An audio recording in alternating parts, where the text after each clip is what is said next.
Vai que você chega na clínica veterinária, tem um cilindro de oxigênio, você abre a válvula, você vê que o cilindro não está cheio, mas ele também não está vazio, não está lá, o ponteiro não está no zero. E aí vem a dúvida, será que o que tem de oxigênio ali será o suficiente para todo o procedimento? Ou será que você vai se arrepender de não ter levado o seu cilindro de oxigênio ou não ter deixado um cilindro de oxigênio cheio já na clínica? Tem como a gente calcular isso? Tem sim. Envolve um pouco de física, não fuja, não saia correndo, fica aqui comigo que eu vou explicar para você. Então, a primeira coisa que eu tenho que fazer para fazer esse cálculo é abrir a válvula do oxigênio e aí eu vejo o manômetro, que é o indicador de pressão do cilindro de oxigênio, e o que ele está indicando? Ele está indicando qual a pressão do oxigênio dentro desse cilindro. Quando a gente vê esse manômetro, esse aqui em específico, ele tem dois tipos de numeração. Aqui está dentro, que indica quilopascal, e aqui está fora, que está a unidade de pressão é quilogramas de força por centímetro quadrado. Tanto quilopascal quanto quilogramas de força por centímetro quadrado são unidades de pressão. Então, essa é a primeira coisa. Então, se eu olho aqui nesse manômetro, eu vejo que ele está indicando 80 kg força centímetro quadrado de pressão. Segunda coisa que eu vou precisar saber o volume desse cilindro de oxigênio. Então, você pega lá o cilindro de oxigênio, vira ele vai estar indicado, vai estar gravado nele o volume desse cilindro. O desse aqui, a gente vê que é 16 litros. Então, aí vem a parte que não corre para as montanhas, fica aqui comigo, é a parte que envolve um pouco de física, né? Os gases, o comportamento dos gases seguem determinadas leis, e uma das leis é a lei de Boyle, né? Então, Boyle foi um físico químico que viveu lá pelos anos 1600 e bolinha, e o que ele diz? Ele disse que o volume do gás, basicamente, né? Vamos falar num linguajar, ele falou com um linguajar todo mais técnico, mais bonito, mas basicamente é que o volume do gás é inversamente proporcional à pressão. Então, quanto maior o volume, menor a pressão que ele exerce. E quanto menor o volume, maior a pressão. Então, a mesma coisa se a gente pegar uma seringa, né, e apertar essa seringa, o volume de gás dentro da seringa vai ficando menor, mas quanto mais eu aperto esse êmbolo, maior a pressão desse gás ali dentro, certo? Tranquilo? Então é a mesma coisa o que está acontecendo dentro do cilindro de oxigênio. Então vamos lá, como é que a gente vai poder calcular? Então vem aqui comigo que eu mostro. Existe uma formulazinha que é bem fácil, não fuja para as montanhas, já pedi para você não fugir para as montanhas. Como é que é essa formulazinha? P1 vezes V1 igual a P2 vezes V2.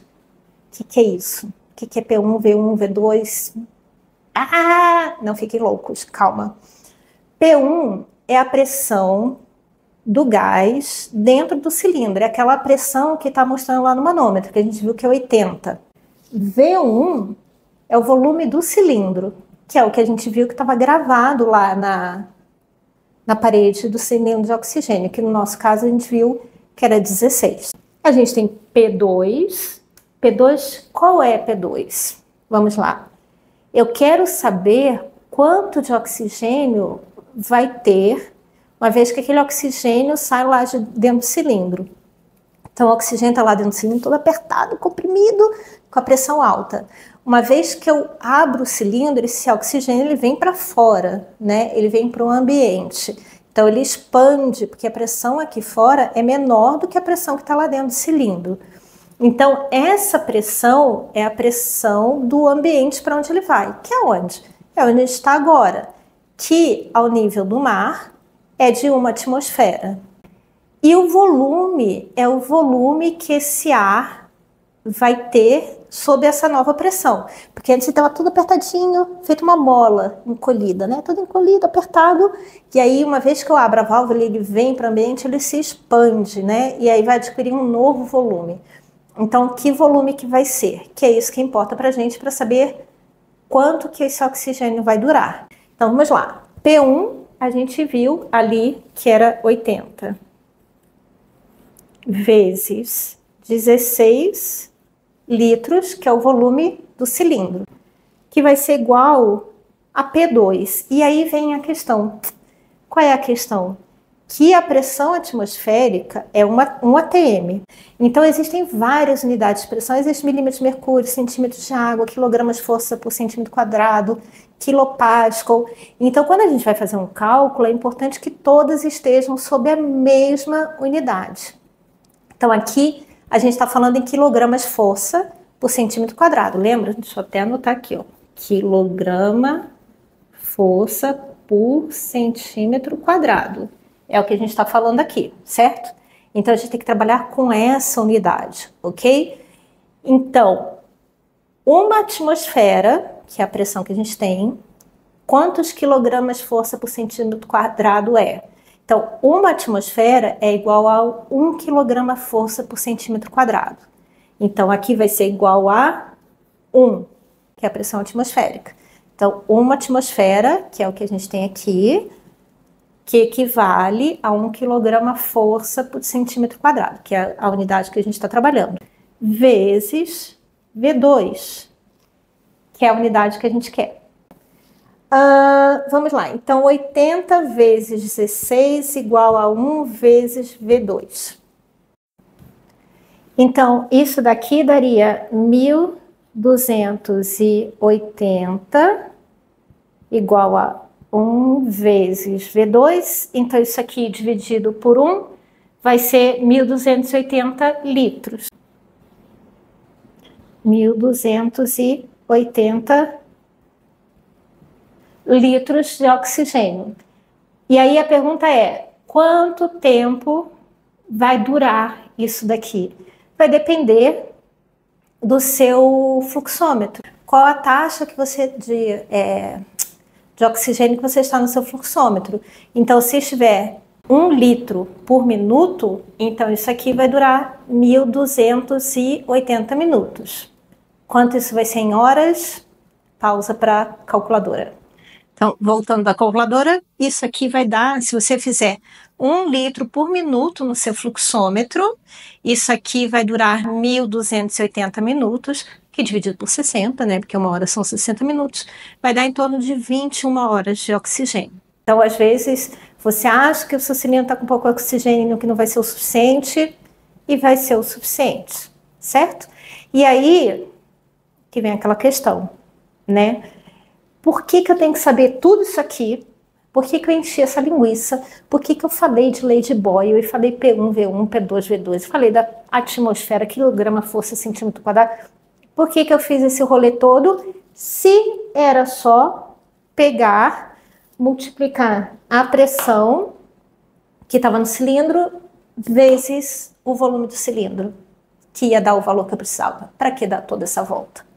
Por quê? Porque é importante saber isso aqui, P1, V1 igual a P2, V2, porque aqui no caso a gente está falando do manômetro que mostrou em quilograma força por centímetro quadrado, que por um acaso é igual a uma atmosfera. Então isso aqui seria 1. E isso, se a gente vai falando a nível do mar, né? Porque pode ser que a gente esteja em altas altitudes e aí a pressão atmosférica vai ser menor. Ou se a unidade que a gente estiver utilizando não for quilograma força centímetro quadrado, se for quilopascal. É importante a gente entender o porquê dessa conta aqui, ó, né? Que é P1, V1, P2, V2, certo? E aí vem um questionamento para vocês. Bogotá, capital da Colômbia. Ela fica a 2.640 metros acima do nível do mar. A pressão atmosférica lá é menor, não é 1 atm, é 0,74 atm. Deixa eu até apagar aqui. Voltei. Então, a pressão barométrica em Bogotá, que é 2.640 metros de altitude, né, acima do nível do mar, a pressão barométrica é de 0,74 atm. E aí, então, qual seria o volume do oxigênio lá em Bogotá? Esse mesmo cilindro, com essa mesma pressão, se eu estivesse lá em Bogotá, esse cilindro, né, esse oxigênio, ele ia durar mais ou menos tempo? Me conta aqui nos comentários e depois eu trago a resposta para vocês.